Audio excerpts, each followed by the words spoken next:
Hello everyone, welcome to Chemistry Eduhub channel. Wondering what this setup is about? We are going to discuss the basic, simple and yet important concept, that is electrolysis process.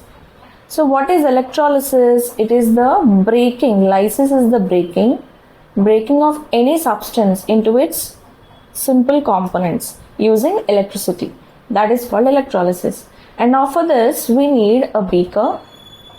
We need two electrodes. One is cathode, the other is anode.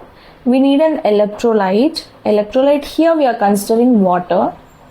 What is an electrolyte? Which can break into ions. So water formula is generally H2O. It splits into H plus and OH minus. So the substance that can turn into its constituent ions is called an electrolyte. The electricity source that we are using here is the battery.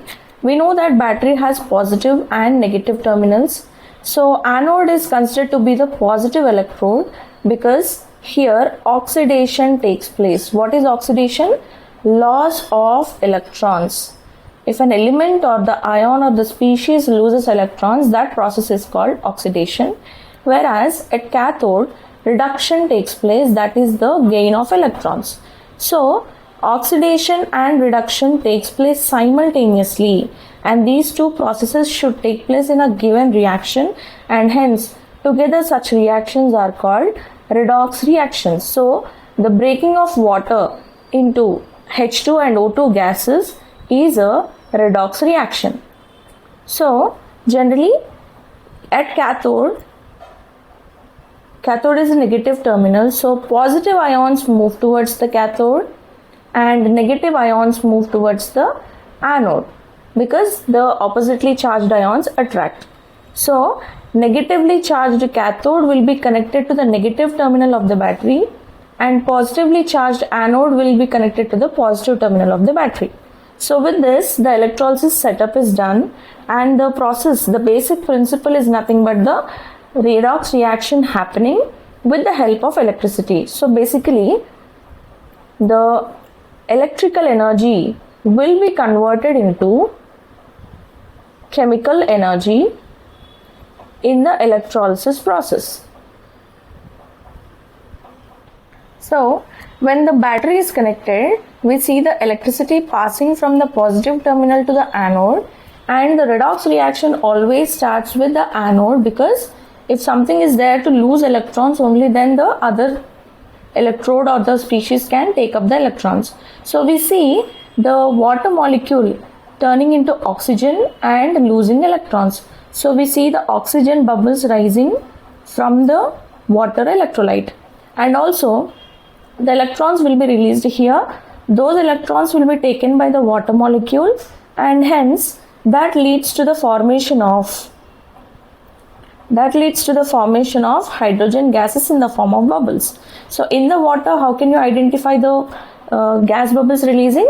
Gas releasing through the bubbles formed. So the reactions at anode are water turning into O2 and H plus and electrons released, and at the cathode the same water gains electrons and turn into H2 gas and OH minus ions released. So the products formed at the cathode and anode are O2 and H2. At anode, O2 is released, at cathode, H2 is released. Now, what is the function of hydrogen? Hydrogen can be used as a fuel.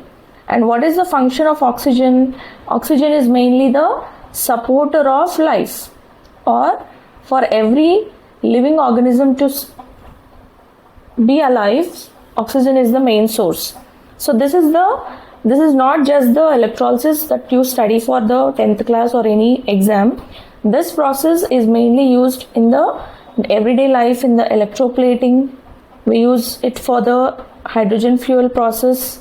The electrolyte that we use here could be sodium chloride molten form also, that is in the fused state without adding water.